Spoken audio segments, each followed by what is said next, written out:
लोग हनुमान चालीसा शुरू करते हैं। श्री गुरु चरण सरोज रज निज मन मुकुर सुधार, बरनौं रघुवर बिमल यश जो दायक फल चार। बुद्धिहीन तनु जानिके सुमिरौं पवन कुमार, बल बुद्धि विद्या देहु मोहि हरहुँ कलेश विकार। जय हनुमान ज्ञान गुण सागर, जय कपीस तिहु लोक उजागर।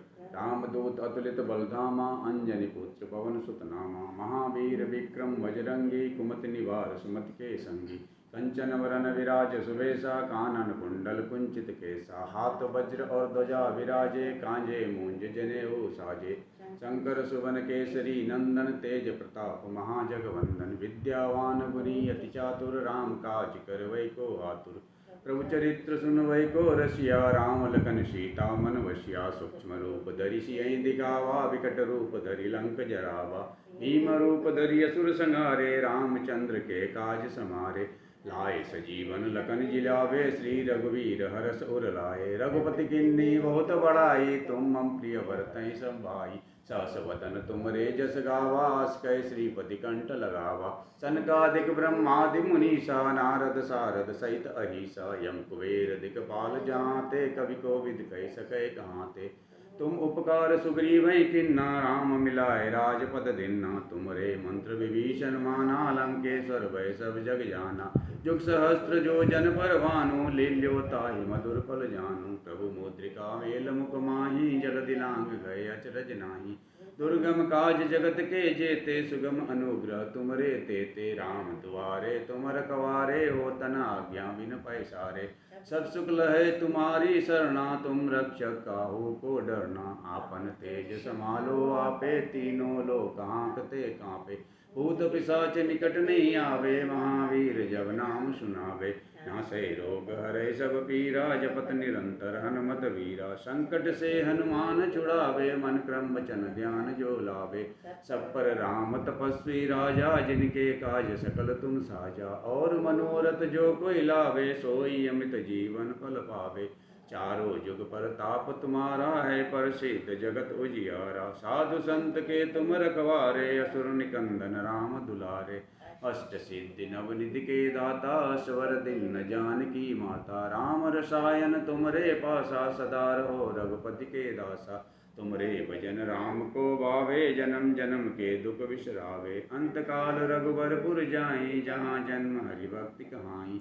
और देवता चित्तन धरई, हनुमत से सर्व सुख करई। संकट कटै मिटै सब पीरा, जो सुमरै हनुमत बलवीरा। जय जय जय हनुमान गोसाई, कृपा करौ गुरुदेव की नाई। जो सतबार पाठ कर सोई, छूटहि बंदी महासुख होई। जो यह पढ़े हनुमान चालीसा, होय सिद्ध साकी गौरीशा। श्रीदास सदा हरि चेरा, कीजो नाथ हृदय मह डेरा। पवन तनय संकट हरन, मंगल मूर्ति रूप। राम लखन सीता सहित, हृदय वसहु सुरभूप। सियापति रामचंद्र की जय, उमापति महादेव की जय। कृष्ण कन्हैया लाल की जय, पवन सुत हनुमान की जय।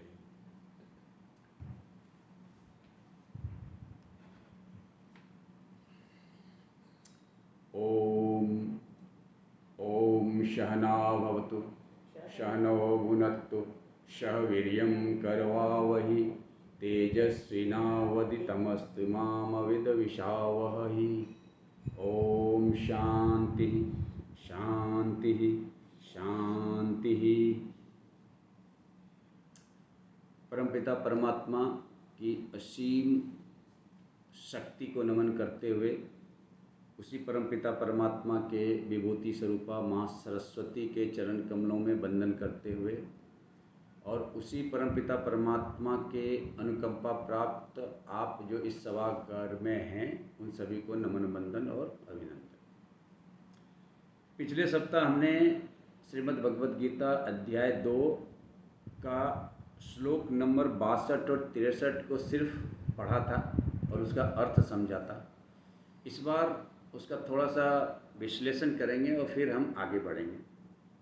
तो 61 नंबर में भगवान जी ने बोला कि बुद्धि के द्वारा इंद्रिय को कैसे वश में किया जाए, और जो वश में कर लिया वही स्थित प्रज्ञ है।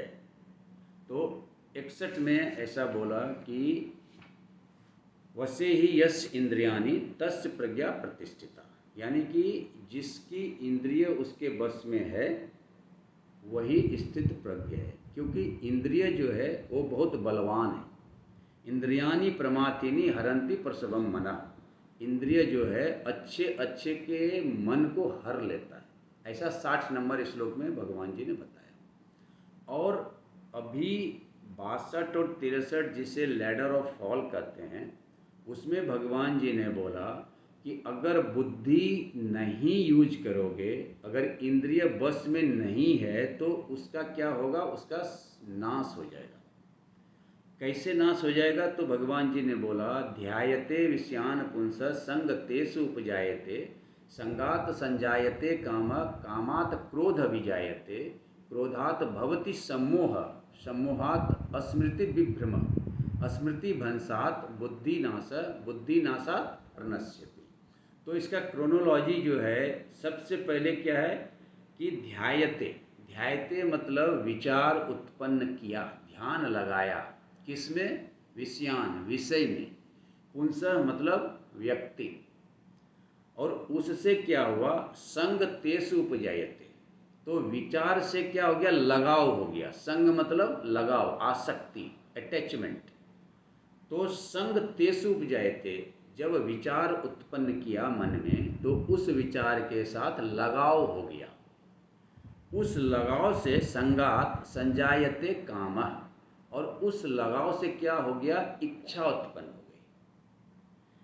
काम क्रोध अभिजायते, और काम से क्या उत्पन्न हुआ? क्रोध उत्पन्न हुआ। क्रोधात भवति सम्मोह, क्रोध से क्या उत्पन्न हुआ? सम्मोहन।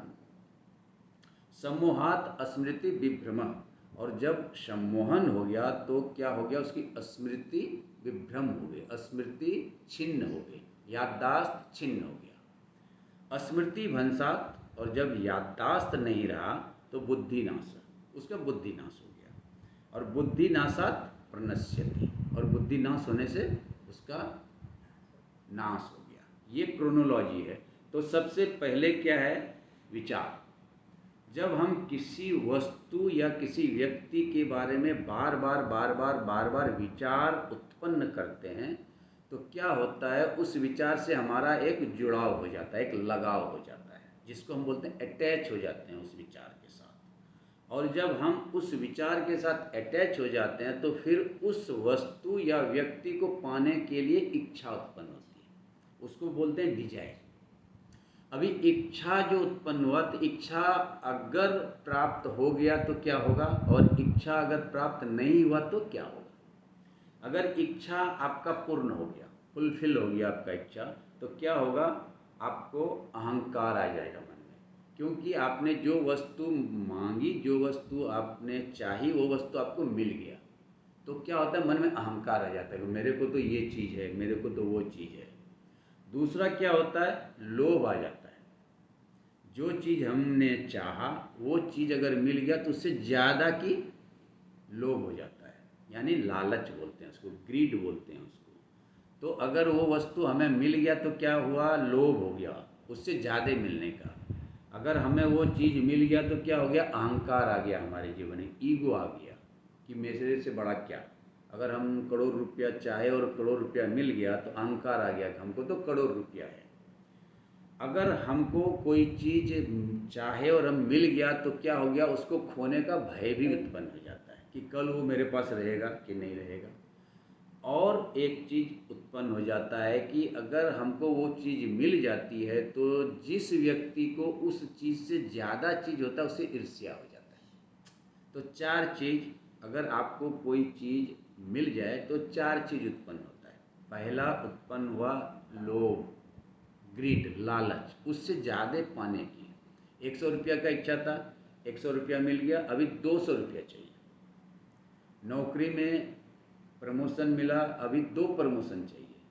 बिजनेस में प्रॉफिट हुआ, अभी दुगना प्रॉफिट चाहिए, उसको लोभ बोलते हैं। ईर्ष्या, हमको जो चीज़ मिला अगर पड़ोसी को उससे ज़्यादा है तो हमको ईर्ष्या होगा, अगर पड़ोसी को उससे कम है तो हमको अहंकार आएगा कि हम उससे बड़ा है।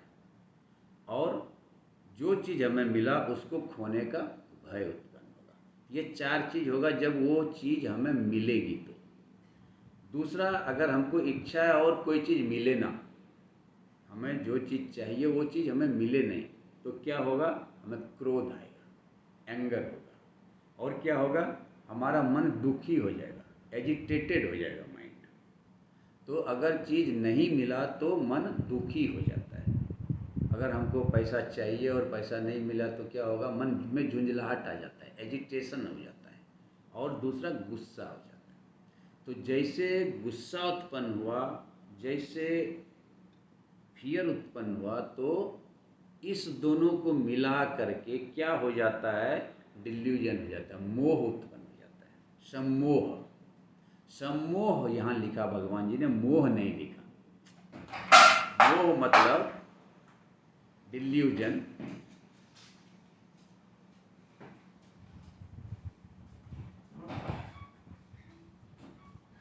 और सम्मोह का मतलब होता है वैसा मोह जो कोई वस्तु या व्यक्ति नहीं उत्पन्न किया, सिर्फ हमारे से ही वो उत्पन्न हुआ, वो सम प्लस मोह, सम्मोह।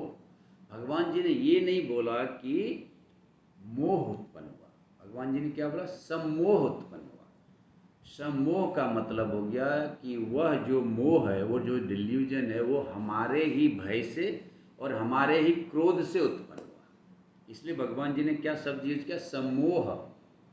और जब डिल्यूजन या सम्मोह उत्पन्न हो जाता है तो क्या होता है कि हमारी जो याददाश्त होता है ना, वो कम हो जाता है। हमारा जो याददाश्त है वो खत्म हो जाती है। और जब याद ही नहीं रहेगा कोई चीज़, तो बुद्धि का क्या यूज होगा? बुद्धि तो नाश हो जाएगा। और जैसे ही बुद्धि का नाश हुआ, यानी लॉस ऑफ इंटेलेक्ट हुआ, बुद्धि काम करना बंद कर दिया, वैसे ही मन और इंद्रिय हमारे ऊपर हावी हो जाता है। और जैसे मन और इंद्रिय हमारे ऊपर हावी हो गया तो हमारा आध्यात्मिक पतन हो गया। ये इस 2 अध्याय का आध्यात्मिक और 2 श्लोक का आध्यात्मिक अर्थ है। और बहुत ही ये इम्पोर्टेंट वर्सेज हैं, इसलिए इसको लेडर ऑफ फॉल कहते हैं, यानी कि पतन की सीढ़ी। कैसे व्यक्ति अध्यात्म में, अपने जीवन में, अपने कर्म में, अपने ज्ञान में कैसे पतन उसका हो जाता है, कैसे वो नीचे गिर जाता है। तो सबसे पहले किसी वस्तु के बारे में सोचना, ध्यान लगाना। दूसरा, जैसे ध्यान लगाएगा तो उससे अटैचमेंट होगा, लगाव हो जाएगा। तीसरा, लगाव होगा तो पाने की इच्छा उत्पन्न हो जाएगी। जब इच्छा उत्पन्न होगा तो हम काम करेंगे उसको पाने के लिए। रिजल्ट 2 तरह का होगा, या तो वो मिलेगा या तो नहीं मिलेगा। अगर वो मिल गया तो 4 चीज़ होगा। पहला चीज़ होगा, उससे ज़्यादा पाने के लिए लोभ उत्पन्न होगा। दूसरा चीज़ होगा, अगर हमको जो चीज़ मिल गया, अगर पड़ोसी को उससे ज़्यादा है तो ईर्ष्या उत्पन्न होगा। अगर पड़ोसी को उससे कम है तो अहंकार उत्पन्न होगा। और चौथा चीज़ हो गया, जब चीज़ आपको हमको मिल जाती है तो उसे खोने का भय उत्पन्न हो जाता है। ये हो गया जब आपको वो चीज़ मिल गई और हम और आप काम कर रहे हैं लेकिन वो चीज़ मिल नहीं रहा है, हमको एफर्ट्स लगा रहे हैं, इच्छा है पाने की, काम भी कर रहे हैं लेकिन फल नहीं मिल रहा है, तो गुस्सा आता है, चिड़चिड़ापन होता है। तो पहला एजिटेशन, जिसको दुख बोलते हैं, और दूसरा क्रोध। तो जैसे भय और क्रोध आया दुर्योधन के जीवन में पहले अध्याय में, वैसे क्या हो गया? उसको मोह उत्पन्न हो गया। क्योंकि क्रोध किसके ऊपर? कि युद्ध करने के लिए लोग कभी उसको मना करते थे, कृष्ण भगवान ने भी मना किया, तो कृष्ण भगवान पे भी गुस्सा हो गया दुर्योधन और उसको बांधने का कोशिश किया। पितामह पे गुस्सा हो गए, अपने पिताजी पे गुस्सा हो गए, सबने बोला था युद्ध मत करो, तो गुस्सा। और दूसरा, जो राज्य उसको फ्री में मिल गया था जुआ से, उसको खोने का भय। ये दोनों जब आया तो उसके मन से उत्पन्न क्या हुआ? मोह। मोह मतलब होता है लोभ और क्रोध, जब दोनों मिल जाता है तो वो मोह बन जाता है। और जैसे मोह हो गया, आपका स्मृति, आपका याददाश्त विभ्रम हो जाता है। और जब याददाश्त ही नहीं रहेगा तो बुद्धि कैसे काम करेगी? बुद्धि को काम करने के लिए याददाश्त होना जरूरी है। याद ही नहीं रहेगा तो बुद्धि काम कैसे करेगा? तो बुद्धि का क्या हो जाता है? नाश हो जाता है, लॉस ऑफ इंटेलेक्ट हो जाता है। और जब बुद्धि नाश हो गया, बुद्धि का काम ही करना बंद कर दिया, बुद्धि का उपयोग ही बंद हो गया, ये पूरा जो हम 39 और 53 से चालू किए हैं, ये स्थित प्रज्ञ की बात कर रहे हैं। जिसका बुद्धि अस्थिर है उसको स्थित प्रज्ञ कहते हैं। और जब प्रज्ञ माना बुद्धि ही बंद हो गया, बुद्धि ही लॉस हो गया, तो फिर वो स्थित प्रज्ञ कैसे हो सकता है? फिर उसका मन जो है उसके बुद्धि पे हावी हो गया और उसका पतन हो गया। अभी इसको एक सिंपल तरीके से समझें, एक उदाहरण दे करके। एक लड़का इंडियन, एक उदाहरण के तौर पे विदेश में रहता है, अमेरिका में। वो ब्राह्मण है, इंडिया का ब्राह्मण है, और उसे प्रेम हो जाता है एक अमेरिकन लड़के से जो क्रिश्चियन है। अभी वो लड़का उस लड़की से शादी करने के लिए तैयार कैसे होता है? पहले तो ध्यान यानी विचार उत्पन्न हुआ उसके मन में। लड़की उसके साथ काम करती है, दिन रात उसके साथ रहती है, तो बार बार बार बार बार बार उस लड़की के बारे में वो सोचता है, ध्यान लगाता है। तो जैसे ध्यान लगाया, उस लड़की से उसका लगाव हो गया, अटैचमेंट हो गया, वो लड़की उसे अच्छी लगने लगी। और जब अच्छी लगने लगी तो उसका इच्छा उत्पन्न हुआ कि हम इस लड़की से शादी करें। अभी वो घर आया, इंडिया आया, और अपने पिताजी अपने माताजी को ये बात बताया कि भाई मैं उस लड़की से शादी करना चाहता हूँ। तो माँ बहुत गुस्सा हो गई कि तुम ब्राह्मण, वो क्रिश्चियन, तुम इंडियन, वो अमेरिकन, कैसे शादी होगा? शादी नहीं हो सकता है। तो जब माँ ने ये बात कहा तो उस लड़के को क्या हुआ? गुस्सा आया, एंगर हुआ, और एजिटेशन उसके मन में आया, दुख हुआ। तो उसने क्या बोला कि मैं शादी तो करूँगा लेकिन तुमको बुलाऊँगा नहीं, मैं शादी कर लूँगा, तुमको नहीं बुलाऊँगा। तो ये क्या हो गया? डिल्यूजन हो गया, मोह। और जब मोह हो गया, जो माँ अपने बेटे को 9 महीना कोख में रखा, सारा दुख सुख में साथ दिया, अगर बेटा उसको बोले कि मैं शादी करूँगा और तुमको बुलाऊँगा नहीं, तो बुद्धि नाश है, उसका बुद्धि का क्या हो गया? नाश हो गया। वो बुद्धि उसको है ही नहीं, तभी वो ऐसा बात कर सकता है। और जब बुद्धि का नाश हो गया तो फिर उसका क्या हो गया? आध्यात्मिक पतन हो गया। दूसरे तरफ वो पिताजी से बात किया तो पिताजी ने समझाया कि ठीक है, शादी करना है तो करो, अभी तुम्हारा मन ही है तो मैं क्या कर सकता हूँ। तो उसमें अभी एक तरफ माताजी में उसको नहीं मिला चीज़ जो उसने चाहा, दूसरी तरफ पिताजी में उसको मिला। तो क्या हो गया? पिताजी को बोला कि आप सिर्फ आइएगा मेरे शादी में, माँ को नहीं लेकर आइएगा। अभी उस केस में क्या हो गया? माँ से ईर्ष्या, माँ से ईर्ष्या, पिताजी से क्या हो गया? लोभ यानी ग्रीड हो गया, पिताजी से उसको एक्सपेक्टेशन बढ़ गया। तो जैसे लोभ हुआ, जैसे इधर गुस्सा हुआ, तो सम्मोहन यानी उसकी बुद्धि विभ्रम हो गया, और उसी को हम बोलते हैं आध्यात्मिक का ये पतन। तो इस सिंपल उदाहरण से हम इसको समझ सकते हैं, और ऐसे हमारे जीवन में, हमारे परिवार में, हमारे समाज में अनेक उदाहरण देखने को मिलेंगे जहाँ की समझ में ये आता है कि ये कितना इम्पोर्टेंट चीज़ है समझना। अभी दूसरा चीज़ समझिए, हम क्या हैं? हम आत्मा हैं। हम क्या हैं? आत्मा हैं। और आत्मा क्या है? पूर्ण है। ओम पूर्णमिदं पूर्णात् पूर्णमुदच्यते पूर्णस्य पूर्णमादाय पूर्णमेवावशिष्यते। पूर्ण ही पूर्ण है आत्मा। तो आत्मा जब पूर्ण है तो हम फिर कोई चीज़ की कामना कैसे करते हैं, इच्छा कैसे करते हैं? भिखारी हम कैसे बन जाते हैं?